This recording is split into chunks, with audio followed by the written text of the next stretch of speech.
बात पंजाब की करें तो पंजाब की 13 सीटों का क्या शेड्यूल है वो हम आपको दिखाते हैं। पंजाब में 7वें चरण में 1 जून को मतदान होगा और एक ही दिन सभी जगहों पर ये चुनाव संपन्न हो जाएंगे। पंजाब में 7 मई को नोटिफिकेशन जारी हो जाएगा। वहीं चुनाव के लिए नामांकन की आखिरी तारीख 14 मई निर्धारित की गई है। पंजाब की 13 सीटों का शेड्यूल हम आपको बता रहे हैं और पंजाब में नामांकन वापसी की जो आखिरी तारीख है वो 17 मई रखी गई है। 1 जून को मतदान होगा और नतीजे 4 जून को ही घोषित कर दिए जाएंगे। तो पंजाब में एक ही चरण में 13 सीटों पर यह वोटिंग होनी है। पंजाब की 13 लोकसभा सीटें अमृतसर, श्री आनंदपुर साहिब, बठिंडा, फरीदकोट, श्री फतेहगढ़ साहिब, फिरोजपुर, इन तमाम जगहों पर एक ही चरण में ये वोटिंग होनी है। पंजाब में एक ही चरण में 13 सीटों पर वोटिंग होनी है। 7वें चरण में 1 जून को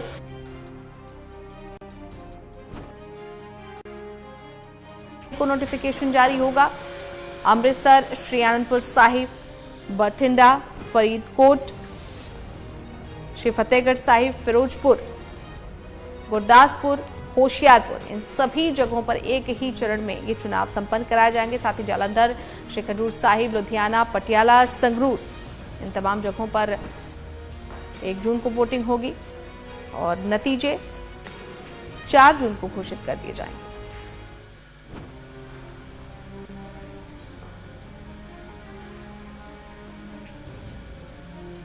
पंजाब में 1 जून को मतदान की प्रक्रिया संपन्न होगी। 7 मई को नोटिफिकेशन इसके लिए बाकायदा जारी कर दिया जाएगा और इसके अलावा चुनाव के लिए नामांकन की जो आखिरी तारीख है वो 14 मई निर्धारित की गई है। साथ ही साथ पंजाब में नामांकन वापसी की आखिरी तारीख 17। अमृतसर से हमारे संवाददाता ध्यानचंद हमारे साथ जुड़ गए हैं। ध्यानचंद, कल लोकसभा चुनाव का बिगुल बज चुका है। खासतौर पर अगर हम पंजाब की बात करते हैं तो आखिरी चरण में चुनाव जरूर होगा, लेकिन किस तरह की तैयारियां रहेंगी, क्योंकि बहुत ही अगर आप देखें तो 4 जून को ही नतीजे घोषित कर दिए जाएंगे और सभी लोकसभा सीटों की बात करें तो एक ही चरण में संपन्न कराना यह भी अपने आप में एक बड़ी चुनौती होगी पंजाब के लिए।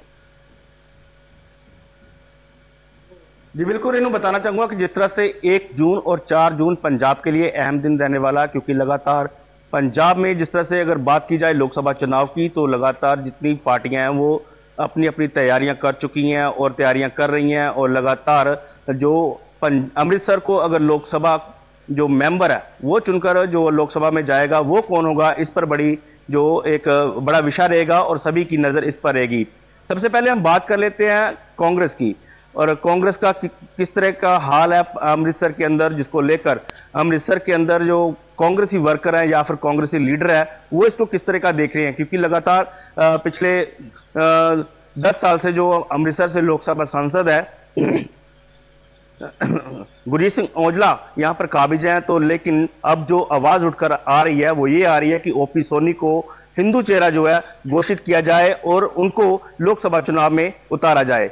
लेकिन अगर बात की जाए लोकसभा चुनाव की तो क्योंकि पंजाब में इस समय पंजाब में कांग्रेस सरकार नहीं है, जिसके चलते अगर ओपी सोनी भी लोकसभा चुनाव जीत जाते हैं तो वो उनके लिए एक विफल एक परिणाम होगा, जिसके लिए अभी ये घोषित नहीं किया गया कि लोकसभा चुनाव में गुरजीत सिंह औजला को उतारा जाएगा या फिर ओपी सोनी को उतारा जाएगा। अभी लोकसभा चुनाव के लिए जो कांग्रेस है वो अभी अपना चेहरा ढूंढ रही है। अब देखना होगा कि आने वाले समय में ओपी सोनी को लोकसभा चुनाव के लिए उतारा जाएगा या फिर गुरजीत सिंह औजला ही इस सीट पर रहेंगे उम्मीदवार। तो वहीं अगर बात की जाए बीजेपी की तो बीजेपी अभी फिलहाल पंजाब के अंदर दौड़ में है और लगातार अपनी जो पकड़ है वो मजबूत कर रही है। तो ऐसे में जिस तरह से एम्बेसडर जो तरनजीत सिंह संधू है उनको इस दौड़ में उतारा जा रहा है, लेकिन अगर बात की जाए तरनजीत सिंह संधू की, एक राजदूत रह चुके हैं, एम्बेसडर रह चुके हैं और वह इस समय अभी हाल ही में 1 महीना पहले ही इस मैदान में उतरे हैं, जबकि अमृतसर में उनको कोई नहीं जानता क्योंकि उनकी अभी पहचान जो नई है। अगर पिछले 5 साल या 10 साल से वो लोगों के बीच में रहते, उनसे मेल मिलाप बढ़ाते तो हो सकता था उनकी पहचान बन जाती, लेकिन बीजेपी का जो आने वाला हशर है वो वही होगा जो अरुण जेटली और हरदीप सिंह पुरी का हुआ था। लेकिन अब आने वाले समय में देखना होगा कि क्या तरनजीत सिंह को बदला जा सकता है या नहीं, क्योंकि तरनजीत सिंह संधू जो है अभी नया चेहरा है, लोगों को पहचान नहीं उनकी और ज्यादातर जो लोग हैं वो पहचान के महताज होते हैं और पहचान के कारण उनको वोट पड़ता है और जितना लोगों में जाएंगे, लोगों से मेल मिलाप बढ़ाएंगे, उसका जो उनको वोट बैंक मिलता है। तो ऐसे में अब देखना होगा कि बीजेपी की आने वाली रणनीति क्या होगी, क्या नया चेहरा होगा या फिर नए जो चेहरे उतारे जाएंगे, या फिर और कोई स्टार जो है, जिस तरह से अगर बात की जाए गुरदासपुर की, गुरदासपुर पर जिस तरह से सनी देओल को उतारा गया था, क्या अमृतसर में भी इस तरह का कोई चेहरा उतारा जाएगा।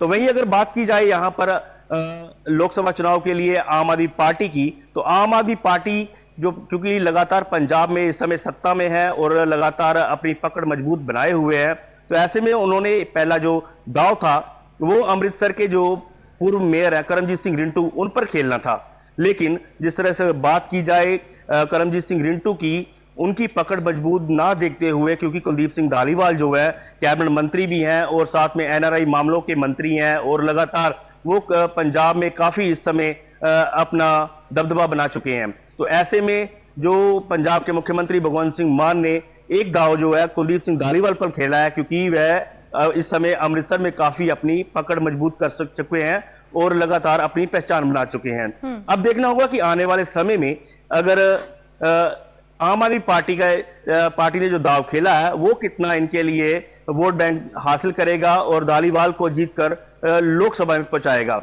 अगर दूसरी तरफ अगर बात करें हम अकाली दल और बीजेपी की, हो सकता है इनमें गठबंधन हो जाए। अगर गठबंधन होता है तो क्या यहां पर लोकसभा का उम्मीदवार बीजेपी का होगा या फिर अकाली दल का होगा, यह भी एक देखने वाली बात होगी। तो फिलहाल अगर बात की जाए यहां पर अमृतसर में जो लोकसभा के उम्मीदवार हैं वो भी लगातार एड़ी चोटी का जोर लगा रहे हैं, क्योंकि पंजाब के जो पूर्व कैबिनेट मंत्री और लोकल बॉडी मंत्री थे अनिल जोशी, वो भी लगातार इस दौड़ में थे। और अगर बात की जाए एक बड़ा चेहरा, बड़ा नाम जो बिक्रम सिंह मजीठिया का, वो भी माना जा रहा है, क्योंकि लगातार बिक्रम सिंह मजीठिया माजे के जर्नैल जो बताए जा रहे हैं, उनको कहा जा रहा है। तो ऐसे में एक बड़ा चेहरा, क्योंकि सुखबीर सिंह बादल के रिश्तेदार, हरसिमरत कौर बादल के रिश्तेदार, ऐसे में हो सकता था अगर श्रोमणी अकाली दल अकेले लड़ती तो इन दोनों में चेहरों में से एक चेहरा जरूर जो अमृतसर के लोकसभा चुनाव में उतारा जाता।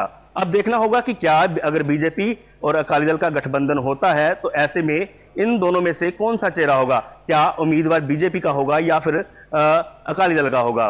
तो फिलहाल अभी जो इस समय जो रणनीति तय की जा रही है और इस समय अमृतसर के अंदर जो लोकसभा चुनाव को घमासान है वो जारी है, और लगातार क्योंकि लगातार 1 जून जो है वो नजदीक आ रही है, तो ऐसे में अब कठिन हो गया है सभी पार्टियों के लिए अपने अपने जो उम्मीदवार को उतारना और उनका नामकरण करना और उनको जनता में भेजना। तो फिलहाल अभी देखना होगा कि आने वाले समय में अमृतसर में लोकसभा सीट के लिए किसको उतारा जाएगा। हर एक पार्टी अपना अपना चेहरा ढूंढ रही है।